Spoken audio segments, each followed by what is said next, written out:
Hello দর্শক, অস্ট্রেলিয়ায় BCB HP দল একই খেলা দেখাইলো, রেকর্ড করে নর্দার্ন টেরিটরিকে 112 রানে হারালো বিসিবি এইচপি দল।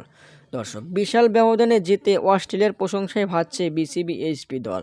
দর্শক, টস হেরে আগে ব্যাট করতে নামে বিসিবি এইচপি দল। তানজিদ তামিম ও পারভেজ হোসেন ইমনের দুর্দান্ত জুটিতে নির্ধারিত 50 ওভার শেষে অল আউট হয়ে 250 রান সংগ্রহ করে এইচপি দল।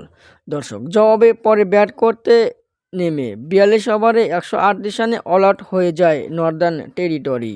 দর্শক, জয়ের নায়ক পারভেজ হোসেন ইমন ও তানজিদ হাসান তামিম। 64 বলে 47 রান করে পারভেজ হোসেন ইমন এবং 64 বলে 53 রান করে তানজিদ তামিম। দর্শক, আকবর আলী করেন 38 বলে 26 রান ও আবু হায়দার রনি করেন 41 বলে 38 রান। বিসিবি এইচপি দলের খেলা আপনাদের কাছে কেমন লাগলো কমেন্টের মাধ্যমে জানিয়ে দিন।